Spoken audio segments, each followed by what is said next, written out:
Hello friends, welcome back my YouTube channel to the point home science. Friends, आज हम लोग जो इसमें देखने वाले हैं ये हमारा होगा जो है MA first semester home science. जी हाँ, फर्स्ट सेमेस्टर फर्स्ट पेपर आप लोगों को पता है कि फर्स्ट पेपर जो है एडवांस ह्यूमन डेवलपमेंट यानी उन्नत मानव विकास की जो विकास है वो आपका पेपर है जिसमें हम लोग पढ़ने वाले हैं। ओके, हम लोग जिसमें देखने वाले हैं जिसमें हम लोग आज देखेंगे बहुत ही इम्पॉर्टेंट क्वेश्चन जो कि आपके पेपर में बहुत बार पूछा गया है। ओके, आपके चाहे आप बीए में पढ़ रहे हो मानव विकास, उसमें भी ये क्वेश्चन आए हुए हुए हैं, और चाहे आप टीजीटी पीजीटी की तैयारी कर रहे हो उसमें भी ये क्वेश्चन बहुत बार पूछा गया है। लेकिन अगर हम लोग होम साइंस एमए की बात कर लें तो इसमें फर्स्ट सेमेस्टर में आपका ये बहुत इंपॉर्टेंट क्वेश्चन है, जो कि क्वेश्चन क्या है आपका स्टेज ऑफ चाइल्ड बर्थ यानी कि प्रसव की अवस्था, जो कि ये क्वेश्चन पूछा जाता है। क्वेश्चन आपसे बनते हैं प्रसव का क्या, प्रसव से आप क्या समझते हैं और प्रसव की अवस्थाओं के बारे में बताइए। ओके, प्रसव के अवस्थाओं के बारे में बताइए, प्रसव के प्रकार के बारे में बताइए, ये भी क्वेश्चन पूछा जाता है। प्रसव के प्रकार हमने ऑलरेडी पढ़ा रखा है, वैसे मैंने अवस्थाएं भी पढ़ाई थी लेकिन फिर भी मैं इसको रिपीट कर दे रही हूँ एमए के लिए। टीजीटी पीजीटी की जो आप लोग प्लेलिस्ट है उसमें जाके देखिएगा, आराम से आपको वहाँ पे मिल जाएगी कि प्रसव के क्या क्या प्रसव के प्रकार कितने होते हैं, कौन कौन से होते हैं। ओके, तो आज हम लोग यहाँ पे देखने वाले हैं प्रसव की अवस्थाएं। तो ये क्वेश्चन आपका बहुत इंपॉर्टेंट है, कोई भी मॉडल पेपर कहीं से भी कुछ भी उठा के देखेंगे आपको आराम से मिल जाएगा। तो स्टेज ऑफ चाइल्ड बर्थ की बात करेंगे तो इसके तीन होते हैं, फर्स्ट सेकंड और थर्ड होता है। फर्स्ट आपका होता है जिसमें विस्तारण की अवस्था जिसे कहते हैं, क्या कहते हैं, सॉरी, जिसे विस्तारण की अवस्था कहते हैं। दूसरा जो होता है निष्कासन की अवस्था होता है, pushing and birth stage of जो होता है जो होता है, ठीक है। उसके बाद संपूर्ण, उसके बाद आपका जो लास्ट आपका होता है संपूर्ण निष्कासन की अवस्था, यानी कि स्टेज ऑफ टोटल एक्सप्लोजन का जो अवस्था होती है ये होती है, यानी डिलीवरी के, इसको आप लोग बोल सकते हो कि डिलीवरी की बाद की अवस्था या डिलीवरी ऑफ द स्टेज जो होता है, आल्सो कॉल्ड आफ्टर बर्थ की अवस्था भी इसको बोल सकते हो। ओके, प्लेसेंटा, ठीक है, delivery of the placenta also called after birth, ठीक है, इसको आप लोग कह सकते हो। ये सिंपली इंग्लिश नहीं समझ में आएगी तो उसको आप लोग छोड़ सकते हो, इसलिए मैं ज़्यादा इंग्लिश वाले पे नहीं आप लोग को बता रही हूँ, हिंदी में ही बता रही हूँ। तो प्रथम जो देखिए इसमें 3 स्टेज बताया गया, अभी आप लोगों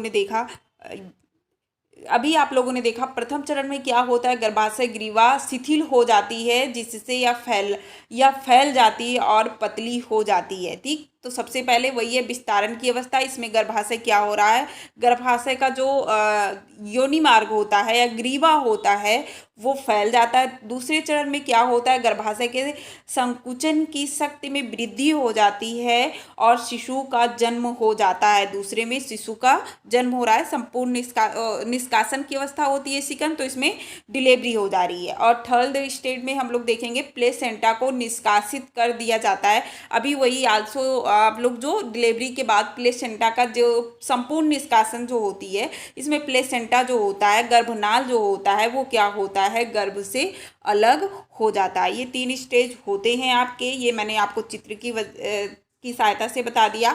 अब आप लोग यहाँ पे सिंपली पढ़ के देखिए निस्तारण की अवस्था। अब निस्तारण की अवस्था में हो गया स्टेज ऑफ जो है, अब निस्तारण की अवस्था में यहाँ पे फैलाव हो रहा है, ठीक है, क्या हो रहा है, फैलाव हो रहा है। विस्तारण की अवस्था आप लोग इसको कह सकते हैं, निस्तारण नहीं विस्तारण बोलेंगे, ठीक है, टाइपिंग माई मिस्टेक। विस्तारण की अवस्था, तो विस्तारण की अवस्था में क्या होता है, यह अवस्था ग्रीवा के संपूर्ण विस्तारण की अवस्था होती है। यहाँ पे ग्रीवा का क्या हो रहा है, प्रसारण हो रहा है, देख सकते हैं यहाँ लिखा है कि इस अवस्था में, ये प्रसव लिखा हुआ है हर जगह पे जहाँ पे प्रश्न है, ठीक है। अवस्था प्रसव या जो है अवस्था प्रसव दर्द, ये भी प्रसव है, प्रसव दर्द के प्रारंभ होने से योनि के विस्तारण के अंत तक रहती है, इसीलिए इस अवस्था को विस्तारण की अवस्था भी कहा जाता है। ओके, प्रसव की प्रथम अवस्था के संकेत मिलते हैं, कैसे संकेत मिलेगा कि प्रथम अवस्था शुरू हो गया है, ये कैसे पता चलता है? तो योनि मार्ग से रक्त जो है रक्त मिश्रित श्लेष्मा का निष्कासन होता है। सबसे पहले क्या होता है, रक्त के साथ, हल्के रक्त के साथ और एक चिपचिपा पदार्थ निकलना शुरू हो जाता है। कमर में दर्द तथा दर्द युक्त गर्भाशय जो संकुचन की प्रारंभ हो जाता है, तब भी आप मान लीजिए कि प्रथम अवस्था जो है शुरू हो गया है। एनाटॉमिक द्रव के निष्कारण होने लगता है। ठीक है, एक बताया भाई चिपचिपा पदार्थ निकलना शुरू हो जाता है, इससे पता चलता है कि प्रथम अवस्था शुरू हो गया है। अब प्रथम अवस्था में होता क्या है, तो प्रसव की प्रथम अवस्था में गर्भाशय के मांसपेशियों में क्या होता है, संकुचन होता है, जिससे उदर के कमर के नीचे, उदर यानी कि पेट के जो है कमर के नीचे क्या होता है, हिस्से में दर्द प्रारंभ हो जाता है। प्रत्येक गर्भाशनिक जो पेशियां होती हैं संकुचन के साथ भ्रूण का सिर नीचे योनि की ओर, देखिए बच्चा क्या होता है गर्भाशय में पहले इस तरह से होता है, लेकिन जब ये पहला अवस्था शुरू होता है तो ये बच्चे ऐसे मूव करने लगते हैं और सर नीचे आ जाता है। ओके, क्या होता है, सर नीचे हो जाता है।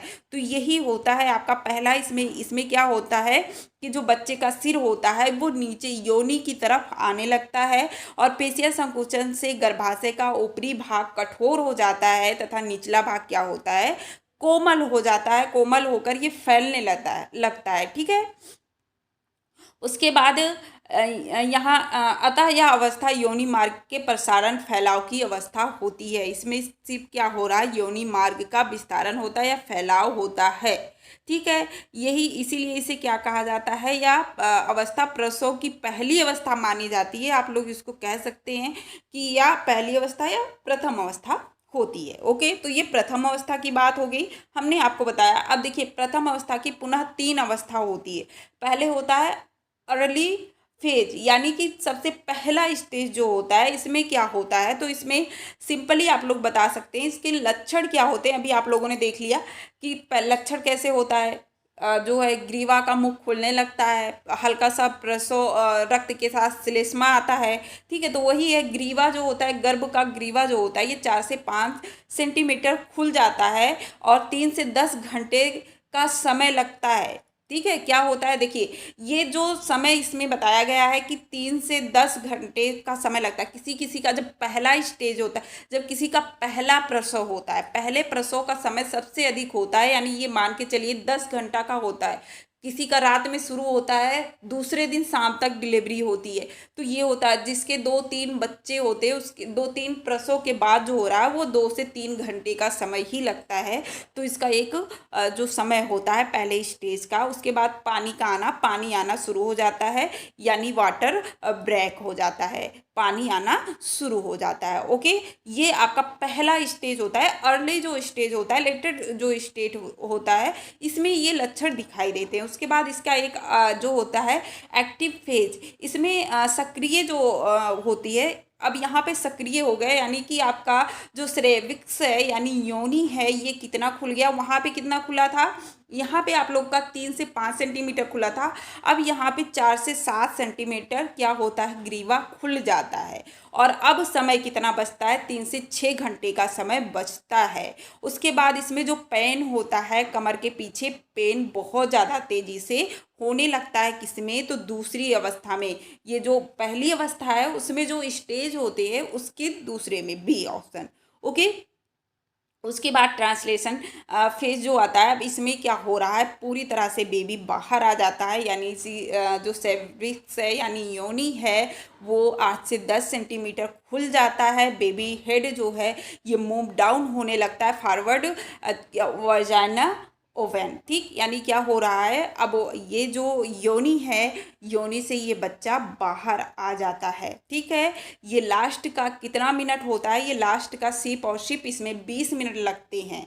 कितना, तो ये जो ट्रांसलेशन फेज होता है इसमें सिप और शिप 20 मिनट का समय लगता है। इसमें योनि जो है पूरी तरह से 8 से 10 सेंटीमीटर खुल जाता है। बेबी का हेड मूव होकर वो क्या होता है, बाहर हो जाता है। Okay, forward vaginal. ठीक, उसके बाद ये आपका पहला स्टेज यहाँ पे ख़त्म हो जाता है। इसमें आपने क्या देखा, पहले स्टेज में यहाँ पे आप लोग देख सकते हैं किस तरह से पूरा खुला है। यहाँ पे ये पहला, अगर पहले 2 मिनट में आप लोग देखोगे तो योनि जो होती है इतना होता है, फिर उसका जो मुख होता है वो क्या होता है, ये इतना खुल जाता है। 2 फिंगर अगर सिंपली लेंगे तो ऐसे। उसके बाद आपका जो आपने पढ़ा उसमें जो आपका 4 से 7 सेंटीमीटर खुल रहा था, वो आप फिंगर को ऐसे फैलाएंगे तो आपको पता चल जाएगा कि इतना खुलता है। और लास्ट स्टेज में आपका फिंगर जहाँ पे पूरी तरह से आप फैला दोगे उतना योनि का मार्ग ये पूरा खुलता है। यहाँ से ही ये लास्ट जो विस्तारण की अवस्था होती है, यहाँ पे शिशु जो है योनि से बाहर आ जाता है। आप लोग देख सकते हैं यहाँ पे पहला आप लोग देख सकते हैं 6 सेंटीमीटर पहला होगा, दूसरा आपका 7 सेंटीमीटर, ये 8 होगा, ये 9 और ये 10 सेंटीमीटर खुलते ही बेबी बाहर हो जाता है। ओके, प्रसव की प्रथम अवस्था के दौरान योनि मार्ग समान अवस्था में केवल 1 से 25 सेंटीमीटर ही खुल पाता है। इतनी फैलाव में शिशु का सिर क्या होता है, आसानी से बाहर निकल जाता है। ओके, ये पहला खत्म। अब दूसरा प्रसव की द्वितीय अवस्था आपका निष्कासन की अवस्था। क्या होता है निष्कासन की अवस्था? यह अवस्था योनि के संपूर्ण विस्तारण से शिशु माँ के गर्भ से बाहर आ जाता है, अतः इस अवस्था को निष्कासन की अवस्था कहते हैं। बस सिंपली इसमें सेकंड स्टेज में आपका क्या हो रहा है, शिशु गर्भ से बाहर आ जा रहा है, यही निष्कासन की अवस्था होती है। यही इस यहाँ पे शिशु का जन्म हो जाता है। और इसमें अवधि कितनी लगती है? इस अवस्था की अवधि प्रथम प्रसव में 1 से 2 घंटे तक तथा बहु प्रसव में आधा घंटे का समय लगता है। वही लास्ट आप लोगों ने देखा उसमें फर्स्ट में 3 स्टेज थे, तो फर्स्ट थर्ड में आप लोगों ने देखा था कि कितना समय लग रहा था, 3 से 10 घंटे का समय होता है। मैंने वही आपको बताया कि जिसका पहला प्रसव होता है उसको कितना समय लगता है, मतलब वो पेन कितने दिन तक रहता है, 1 से 2 दिन भी हो सकता है लोगों का, ठीक है, 1 दिन का हो सकता है, 3 घंटे का। तो इसमें जो मिनट की बात की गई है, प्रथम प्रसव है तो उसे 1 से 2 घंटे लगते हैं, लेकिन वहाँ पे लास्ट 20 मिनट जो लिखा हुआ था, यहाँ की मैं बात कर रही हूँ, ये स्टेज जो आपको हमने बताया लास्ट 20 मिनट का होता है। तो ये जो होता है जिसका बहु प्रसव की बात की जाएगी, जिसके कई प्रसव हुए हैं उनको 20 से 30 मिनट लगते हैं, और जिसके क्या कहते हैं पहला प्रसव रहता है उसको 1 से 2 घंटे का समय होता है। ओके, ये दूसरा स्टेज खत्म हो गया। तीसरा आपका जो होगा प्रसव की तृतीय अवस्था, ये होती है संपूर्ण निष्कासन की अवस्था। इसमें शिशु जो ये अवस्था होती है, इसमें शिशु जन्म के बाद जो होता है प्लेसेंटा यानी गर्भनाल जो होती है, इसके ये ठीक है कि संपूर्ण निष्कासन तक रहती है। अब जो उसमें व्यर्थ पदार्थ हैं, जो भी द्रव है उस और जो प्लेसेंटा है उसके संपूर्ण निष्कासन यानी गर्भ की सफाई आप लोग बात कर सकते हो, ठीक है। तो जो है यह अवस्था होगा, ये अवस्था गर्भाशय की सफाई की अवस्था है। जब शिशु का जन्म हो जाता है तो प्लेसेंटा पृथक हो जाने के कारण रक्त प्रवाह तेज हो जाता है, रक्त भी तेज से होने लगता है, रक्त का प्रसव तेजी से होने लगता है, और क्या होता है प्लेसेंटा गर्भाशय से बाहर आ जाता है, पूरी तरह से सफाई होती है इसमें, ठीक है। क्या होता है, पूरी तरह से सफाई होती है। विस्तारण तक संपूर्ण निष्कासन के बाद 10 से 15 मिनट में अपारा वही प्लेसेंटा जो होता है रज्जु तथा अन्य झिल्लियों का निष्कासन हो जाता है। इस अवस्था में गर्भाशय का आकार कम हो जाता है और अपारा के योनि भाग मार्ग तक पहुंचने की पशुता अपनी उदर पेशियों के संयोग से उसे बाहर निकाल देती है, ठीक है। प्लेसेंटा गर्भाशय के पेशीय तंतु रक्त नलिकाओं को घोटते हैं, जिससे रक्त प्रसव जो रक्त स्राव अधिक ना हो तथा फटे हुए भाग पर फाइब्रिक के जम जाने की प्रक्रिया सक्रिय कर देते हैं। ये लास्ट स्टेज होता है। तो ये 3 अवस्थाएं आपके प्रसव की होती हैं, जो कि आपके लिए बहुत इंपॉर्टेंट है। आई होप आप लोग को समझ में आया होगा। अगर समझ में आया तो प्लीज़ वीडियो को लाइक कर दीजिएगा, ओके, वीडियो को लाइक कर दीजिएगा, और अगर चैनल पर नए हो तो चैनल को सब्सक्राइब कर लीजिएगा। नेक्स्ट वीडियो में फिर मिलते हैं, तब तक के लिए बाय।